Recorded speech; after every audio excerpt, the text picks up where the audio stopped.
Hi, welcome back to TREBONS. So today we're with Lola's litter. They are 8 days of age today.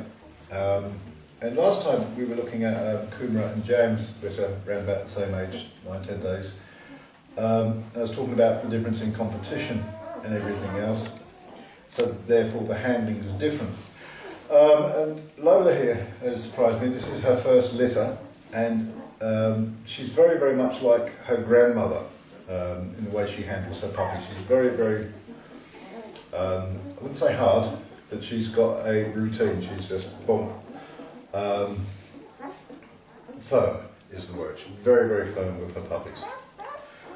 And again, depending on, when you're handling the puppies, we're looking at the way the mother handles, we're looking at the size of the litter, but also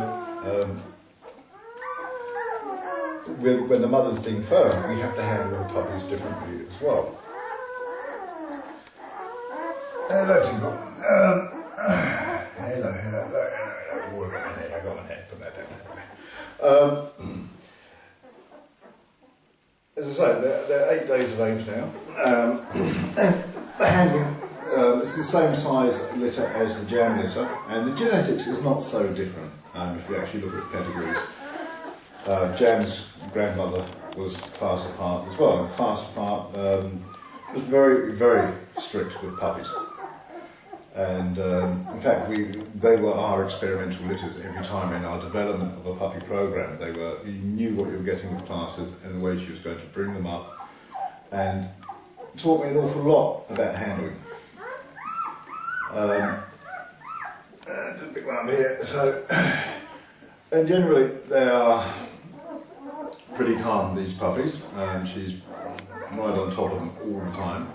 We're coming up for nail cutting already at 8 days. The eyes are been popping open pretty soon. And when it comes to putting pressure on the puppies, I'm squeezing now.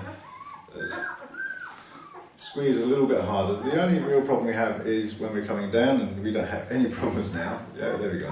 When we're coming down, we're uncomfortable with that. And we come back up and we're pretty calm straight away. And you can feel their heart, they calm down a lot quicker than both Kumaras and Jams when they get excited. This is because she's been so firm with them from the beginning, my feeling. Exactly the same as class and the way she brings up her puppies.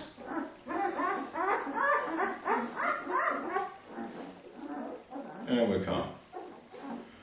And you can feel it, there's hardly anything from the heart coming out there. You can feel the heartbeat.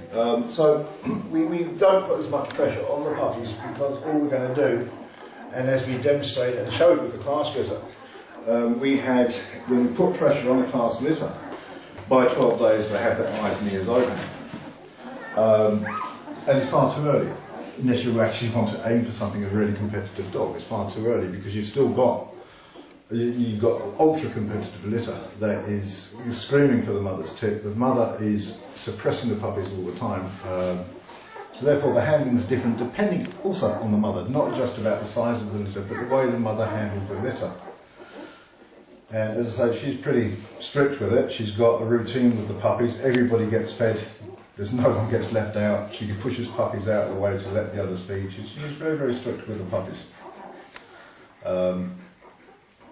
And I'm looking forward to it, because I did like the class litters. They were, as I said, the experimental litters. We made a lot of mistakes with those litters, but we also did learn an awful lot from those litters. So the handling here is different, because she's already imprinted an acceptance of me and everything else. The way we're handling it will be a lot firmer with these puppies straight away.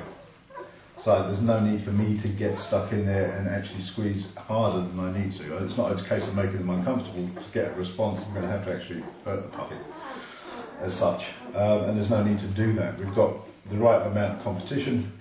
She's ensuring everybody gets to the tip. She doesn't let anybody go over the top of the competition. Everybody's even. And we've got a very even weight, even litter. The trouble is with class was that she, when it comes to working, she sort of suppressed the puppies. Very, very Germanic, or puppy should be seen, not heard, a Victorian, you hear about the children. So that was the trouble with class. So it's trying to get them out there exploring and doing things, and you've got the mother saying you can't do that, you have to do your homework first, no fun before you've done your homework sort of thing. So, and I don't know whether Lola is going to be doing that so much as the mother, but already I've noticed just taking the dog out for a walk now, and Lola's a dog that likes to run. And if you've seen the previous videos with Lola, a bit of a problem with her running off. But instead of running off now, what she's doing is herding all the younger dogs back in. And that's only the last week or so. She's just started to, okay, I'm a policewoman now. So, and that's something to do with the puppies, I feel. So, looking forward to it. We know what we have to do with these puppies. And it's, as I say, with the genetics here, we've got 3 litters on the go at the same time. Very close genetics. And 3 very different litters. I know how competitive they're going to be. My handling is going to be different with these compared to the Jam and Kumara litters, because it's very easy to raise up that competition, and then what's going to happen is she's going to suppress it. And I don't want it suppressed. We want to work with it, so we have to do things slightly different. Because she is a very, very strict mother, and she likes things in a certain order, very Germanic. So that's the Lola litter, and we'll follow their progress.